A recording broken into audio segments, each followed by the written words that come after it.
जय हिंद दोस्तों, मैं सेबी पंजीकृत सलाहकार नहीं हूं भाई। बात करेंगे केन्स टेक्नोलॉजी लिमिटेड के बारे में। शेयर में उल्टी गंगा बह रही है, तेजी आ रही है भाई एसएम के लिस्ट में जाने के बावजूद।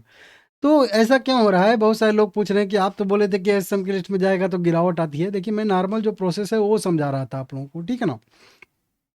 जब उल्टी गंगा बहने की वजह से एसएम की लिस्ट में जाएगा तो एसएम में जाने के बाद भी तो हो सकता है उल्टी गंगा बह जाए ना। और वो क्यों, अभी बताऊंगा, ठीक है ना। और बाहर कब आएगा उसका भी डेट बताऊंगा। 3321 रुपये करेंट प्राइस का ट्रेड कर रहा है। शॉर्ट टर्म के एसएम के स्टेज 1 में यह शेयर शामिल है। बहुत सारी इसमें मैं अभी देख रहा था यहाँ पे कि ऑपरेटिंग एक्टिविटी यहाँ पे 15 मई को हुई थी, 14 मई को हुई थी, जो कि मैं आप लोगों को बताया भी था। अब देखिए, नॉर्मल क्या होता है ना कि जब भी कोई शेयर एएसएम की लिस्ट में जाता है तो उसका पीछे का कारण ये होता है, मतलब कई सारे कारण होते हैं।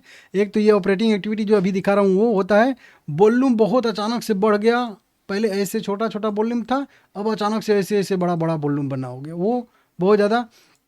उसके बाद प्राइस मोमेंटम बहुत तेज़ी से आता है। 5 दिन में 25%, 5 दिन में 30, 35, 40 ऐसे परसेंट का जो मोमेंटम आता है, तो उसकी वजह से शेयर जो है एसएम की लिस्ट में जाते हैं। अब बहुत अच्छे से तेज़ी आ रही है और शेयर को अचानक से एसएम की लिस्ट में डाल दो तो वो क्या होता है, गिरावट होता है।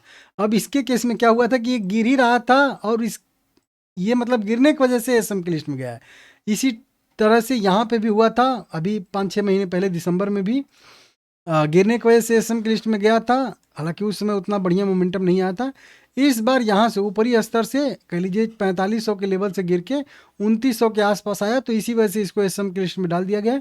अब निचले स्तर से इसमें रिकवरी आ रही है। देखिए, शेयर मोमेंटम में भाग रहा होता है, एसएम की लिस्ट में डाला जाता है तो वो गिरता है, तो नॉर्मल प्रोसेस ये होता है। अब ये तो पहले से ही गिर ही रहा था और फिर इसको एसएम की लिस्ट में डाल दिया गया है, तो फिर हो सकता है कि ये बढ़ रहा है, ठीक ना, उल्टा। हालांकि ज़रूरी नहीं होता है कि कोई शेयर गिर रहा है और एसएम की लिस्ट में डाल दिया गया है तो वो बढ़ेगा ही बढ़ेगा।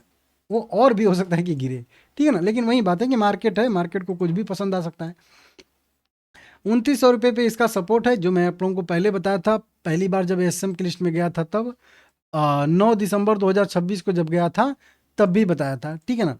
अभी 19 मई को, या लास्ट टाइम मतलब अभी पिछले हफ्ते में एसएम की लिस्ट में शामिल हुआ है, या इसी हफ्ते में कह लीजिए भाई, इसी हफ्ते में शामिल हुआ है। अब इसके रिव्यू का डेट रहेगा 27 मई 2026। ये डेट आप लोग नोट करके रखिए, 27 मई को शाम को इसका रिव्यू होगा। तो 28 मई से यह जो है एसएम की लिस्ट से बाहर आ सकता है, ऐसी संभावना। क्योंकि ये जो डेट बता रहा हूँ 27 मई, ये इसके रिव्यू का डेट है। इस दिन बाहर आ जाएगा जरूरी नहीं है, इस दिन रिव्यू किया जाएगा, देखा जाएगा कि हाँ ये शेयर को बाहर निकाल सकते हैं कि नहीं। अगर निकालने वाला स्थिति में रहेगा तो बाहर निकाल दिया जाएगा, नहीं तो फिर उसी लिस्ट में छोड़ दिया जाएगा अगले रिव्यू के लिए, ठीक है ना। तो ये इसमें अपडेट आ रहा है, शेयर बढ़िया है, अभी मोमेंटम आ रहा है निचले स्तर से। हालांकि गिरावट ऊपर से बहुत सारी आई है इसमें।